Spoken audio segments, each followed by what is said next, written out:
Welcome to the Be Your Own Superhero Women's Leadership Conference, inspiring the superhero in you. Welcome to episode 5 of a 6-part series. Today we're focusing on generational wealth, brought to you by our speaker, Joyce McComiskey-Claridge of Primerica. So for those of you who don't know me, I want to take just a couple of minutes. Whoops, I'm generally loud enough, I don't need it. A couple of minutes to give you a little bit of my story, because I think it's relevant to what I want to talk to you about today.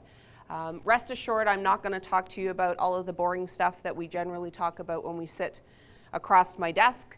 What I want to talk about is harnessing your ability to translate it into something that is meaningful, not just for you and your family, but potentially for generations to come. So when I got in this business, I was a client. And hands up money is something that stresses you out, right? Like if I was, one of my gift certificates was $1 million today, would we all sleep better? Only if I want it. But we would sleep better, it would take a lot of pressure off, we'd think differently, we'd walk differently, we'd treat our friends and our family differently. There's something very much underlying when your money's not working well, it translates into a lot of other things not working well in your life. If you look at the primary reason for people arguing, it's money, right? They blame it on a lot of other things, but over 70% of the time when we argue, there's that underlying cause. So when I got in the business originally, I was pretty much the poster child for what you don't do with your money, right? I knew how to get money off my credit card because I'd done it. You know, I was living paycheck to paycheck, but thankfully, I was 22, right? I had lots of time to change. If I look around, most of us are probably closer to my age than 22. Well, except you, 23. But what it did is it allowed me very early on to identify what I was good at and what I wasn't good at. And when we talk about, being that superhero and empowering ourselves with a team of people, very early on I was blessed to find people that were going to help me with the things that I wasn't good at. And at that point in time, it was money. And when I decided that was the career path I wanted to take, I looked at a bunch of different institutions, right? There's a lot of different ways to get into my field, but I chose this business model, being self-employed, running my own branch and having that control for the family I hadn't even met yet. I came from a family of very hardworking people, so that was sort of naturally part of who I was. But my parents are older. Hands up, your parents didn't teach you about money. Right? They didn't talk about how you budgeted or how much a house cost or how much money they made. So that was definitely an area where I was kind of on my own to figure out. And I wasn't doing a very good job of it. So when I got in this business and I chose this business model, it was because, and for the girls at my table, I'm going to try to do this without getting weepy because that's kind of my jam when I talk to people. So if I do, I'm going to just apologize right now. I've got waterproof mascara on. If you didn't make that choice today, you should have. But I got into this business for my daughter that I hadn't even met yet. My daughter's only 11. I've been in the business 22 years. And I've been blessed to bring her up an environment that I get to control. And I want to share a story because I think it's important to understand how these next generations are feeling about money. How important money has become when valuing each other. So about 1.5 years ago, we live north of the city, and the 20-minute drive I get with my daughter every morning and every night, I just love. Because for anybody who's met her, she's very chatty. So I find out everything I need to know in that 20-minute drive. Good or bad, I find out everything I need to know in that 20-minute drive. So we're driving home one night, and we're on our way to horse riding, and I want her to understand the value of money. I've always talked to her about I was building a business for her, and I've always talked to her about the value of things and the cost of things, and she comes to work to earn her own money to be able to do some of these things that are important. And I gave her the envelope of money, and on purpose, it wasn't the right amount. I said, count it out. These are how many lessons you have. This is the cost of the horse.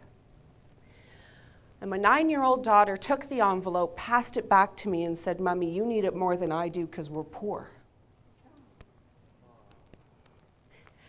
And I went from, "What the heck are you talking about?" to being really mad to having my heart a little bit broken. Because I thought, where would she get that idea?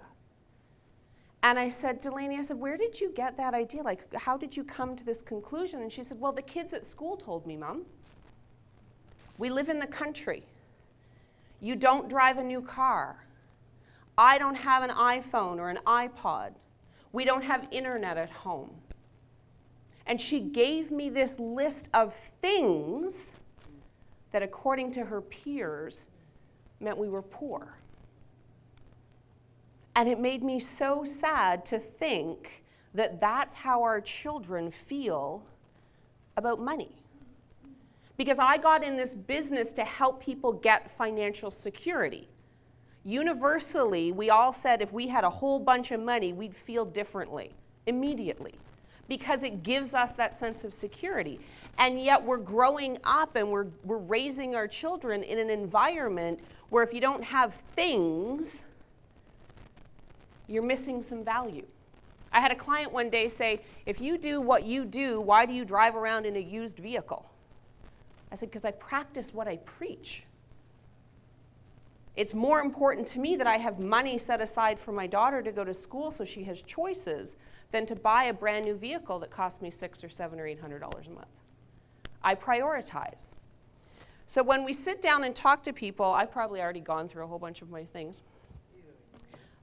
Yeah, I'll get to the end, I'll be like, "Here, look at my slides. I'll send them to you afterwards."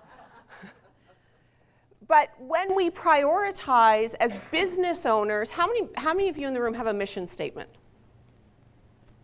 How many of you have a business mission statement that makes your personal life a little tough sometimes? Sometimes as business owners, we create this very solid, "this is who I am at work," but it doesn't translate into "this is who I am at home." So for those of you who value mission statements, I challenge you with some homework today to make sure it speaks to you as a business owner, as a woman, as a mother, as a spouse, as a friend. It's hard. It's hard to wake up in the morning and say, "My mission statement for the day is," and have it something that transcends everybody, every hat you wear. Because sometimes we've got so many business goals that are completely contradictory to who we want to be at home when we're relaxed and at the end of the day. Because for most of us, hands up, you didn't think you were going to be here. Right? This is not the you that you visualized when you were having career day or you did a, take your kid to work day. Most of us all of a sudden wake up and go, "Oh my gosh, I've been in business for myself," in my case, for 22 years. How did that happen? Honestly, I had a 5-year game plan when I started. That got me to my mid-20s. And all of a sudden, I am 46 years old, and I've been here 22 years. April, it'll be 23 years. But I'm blessed to be in a machine that makes me plan all the time. And that's, I think, where most of us get caught, is because we talk to people. So we're talking about surrounding ourselves with a group and a team, a tribe, whatever word we're going to use to help us achieve our goals. But if we're living in the moment and we're not planning for the future, there's no way we're going to get supported properly. I absolutely believe in that idea of mindfulness. I swear when I go to yoga, my instructor knows when I'm thinking about a budget or picking up food or going to get my daughter, because she brings me back. It seems like there's a little verbal slap, which I don't think is very zen. But she catches me all the time. Because most of us have, we got 1,000 things going on, so that idea of long-term planning, we put off, right? We fight with that because we've got so many balls that we're juggling in the air all the time. But without that planning, we can't ever feel like we're accomplishing anything. I'm going to go through those because we don't need to talk about that. But if we talk about needs, now, hands up when we talk about money, there's that little gross feeling going on, right? Or a big gross feeling, whatever size gross feeling you have, right? But when you're planning from a needs-based perspective, when you're really sitting down saying, listen, you know what, these are my priorities.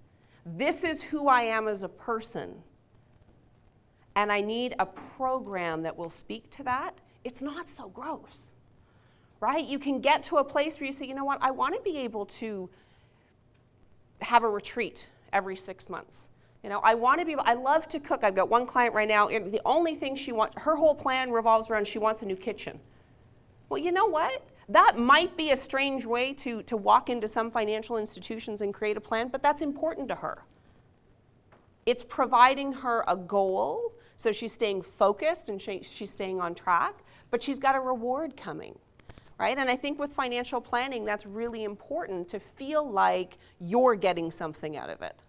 I don't know how many clients I have that they act like they're giving me their money. They're not.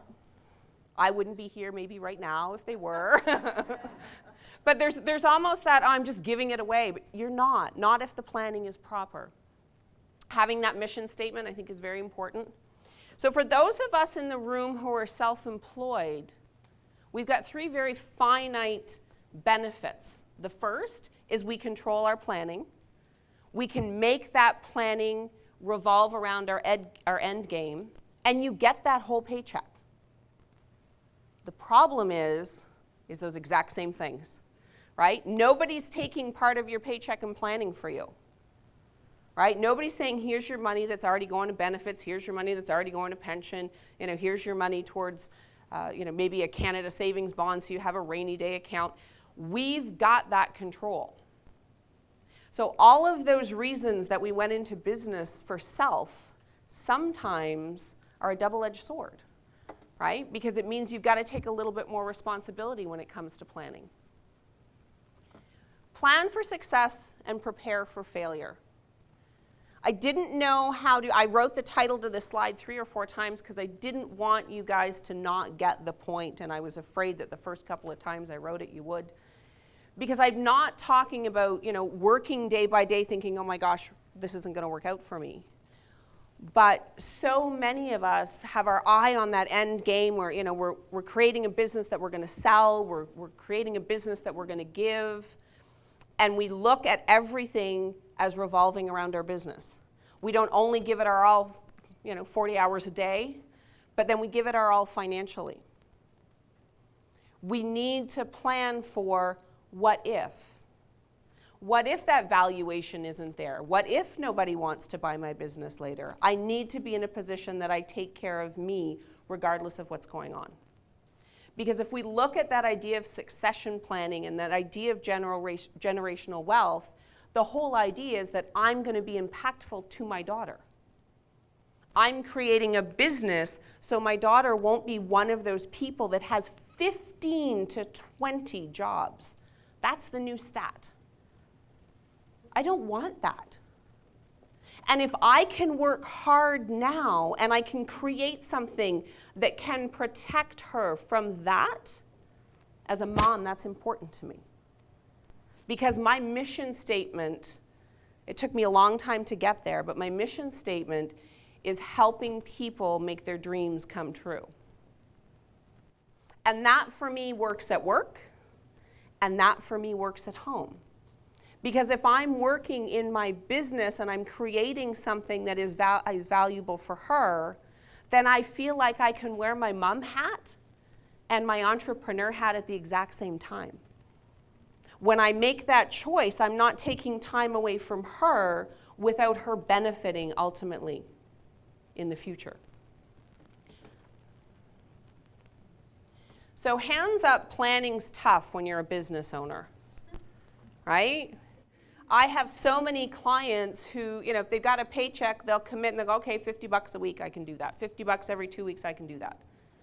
But when you get a big check and then no check, or a bunch of little checks, planning becomes very difficult. And you know what we end up doing? Because we're great planners, right? As females, we tend to be very good planners. But you know what also happens is we get stuck in the planning and we don't pull the trigger. For those of you who know my husband, he is a raging ADHD. He's a walking, talking ADHD. He has no problem pulling the trigger. His planning, not so much. But as women, we tend to overthink to the point that sometimes we don't make good choices. So don't let how you make your money and how you run your business impact your ability to make some good quality long-term planning. Now, when we're talking about planning, and I was so thankful that we had comments going back and forth, and you were making some comments about what I was going to talk to, and then I thought, but I wasn't going to talk about retirement planning, but I wasn't going to talk about those things. But making sure that those plans work together. We were giggling at our table about superheroes that were interesting to us, and we came up with Wonder Twins. Hands up if you remember the Wonder Twins. What? Come on. You are older than I am. You are old enough. And you're not, are you there? Okay, perfect. So Brenda and I were doing Wonder Twins Power Unite, right? They had rings. And we decided, whether it's fact or fiction, because we were little, that they had these great things inside them, but the quality that they brought to the table was amplified when they did that little ring thing and were amazing. So when we're talking about tribe, when we're talking about planning, putting a Wonder Twin power between Peggy and I would be the best place for you to be. Because one of us deals in the moment, and she's got areas of expertise that I don't. But for me, it's the long-term planning. It's who are you on the inside? Because, money can be horribly boring. Most of us put our hands up and said it made us feel yucky, but I love it. I absolutely love it because it's the tool I need for you to get what you want. That probably makes me an absolute nerd, but I'm okay with that. My daughter likes numbers too. This is going to work out perfectly. But it's about making yourself a part of a team that works with you. And whatever that team looks like, really sitting down at the end of the day, and I love the people that are taking notes, and we were having a discussion about that too. It's like, what are all these people taking notes for? Well, that's how some of us function best, right? I always have, when I come away from something like this, I got a to-do. And the thing is I got a to-do it right away. Otherwise, it doesn't happen. So it'll get done today, or it won't get done. So the things, I know that about myself though, right? I know that if I don't do it today, the value I took away from today will be a little bit less tomorrow. When I take my notes, I always have the back page of action steps that have to be taken care of in the next 24 hours. And there's a place for so many different experts on that team with you. And some of them, honestly, I use the words experts, and I don't mean professionals in a bunch of different areas. Experts at having a glass of wine and letting you cry, right? Experts at, I have to vent and you're going to listen and not judge. We've all got things that, because, okay, ladies, you like to be the one that people come to. Hands up, that's you. You want people to come to you. You're the rock, right? You got this. I spoke to a client the other day, and halfway through the appointment, she started to cry, and she's like, oh my gosh, I'm so sorry. I said, you know what, you have no idea how often that happens in our office. It happens all the time. We always have Kleenex boxes. Because there has to be a soft place to fall when it's not your day, right? So that superhero idea isn't about you doing it all the time. It's about you playing to your strengths. All of those superheroes that are back on TV are a part of a group, right? When you watch all of those Marvel comics get revitalized on the big screen, it's not like Batman by himself, right? Even Batman had Robin. We all need that. So for those of you who are action people, I challenge you, before you put your head down tonight, prioritize what came out of today and spoke to you. Prioritize the areas, and let's have some fun with it. Tell yourself what you're good at. Absolutely. So somebody at this table, I'm not going to point anybody out. Tell me something you're good at, Maggie.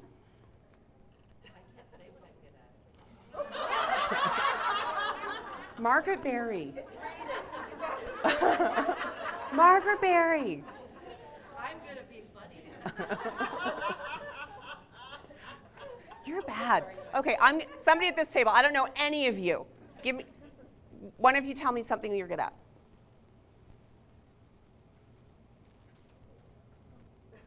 Okay, you tell me something that the girl beside you's good at. Something you love, like you like about her. You're like, wow, that's a great part of her personality. She seems to understand politics. The which? Sorry? She understands politics very well. Oh, really? That's what she says. That's beautiful. Do you see how uncomfortable we are as women to say this is something I rock at? That is one of those things that we need to overcome. Because if I said to you, Donna, what's something that you're really just not very good at? Nothing.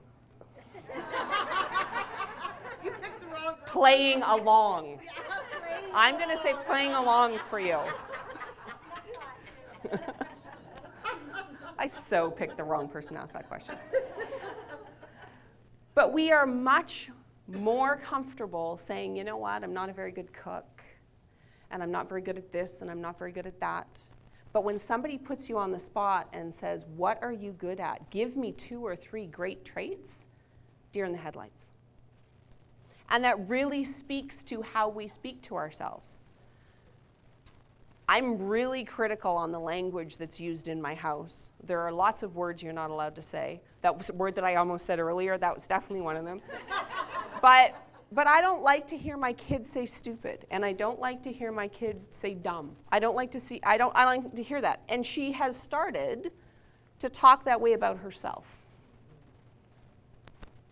And it really, really made me sad.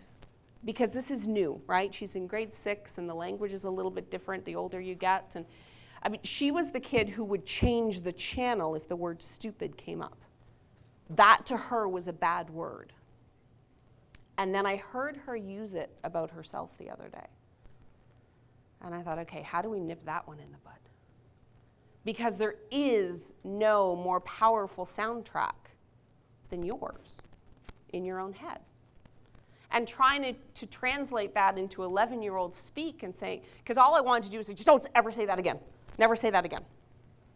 Well, that really kind of wrecks a teachable moment. But really trying to share that who you are to you is more important. And that was a whole other, what I don't mean is don't be nice to anybody else, right? But at the end of the day, your words to you are the most important words you speak. How you talk to you when you lay your head down at night, those last few thoughts will shape who you are in the morning, right? You go to bed feeling good and positive, like you've had a great day. You wake up feeling that same way. That same thankful, I'm glad to be here and give me another 24 hours. But you go to bed feeling kind of crummy, feeling kind of down on yourself. That's the soundtrack you fall asleep to. So we do a lot of reading, right? A lot of positive reading. And making sure that we're using words that are kind, not just to everybody else, but to you too. We're charged with, I think somebody was saying, how many of us are moms in the room? Most of us are charged with a huge blessing or curse, depending on how you look at it. If you've got children, you're making an imprint on that next generation every time you open your mouth, every time you make a choice. And that's pretty powerful. But I don't think we think about it in the moment. Because I know sometimes the words that I use with myself, I wouldn't talk to anybody else like that, but I'll do it in my own head.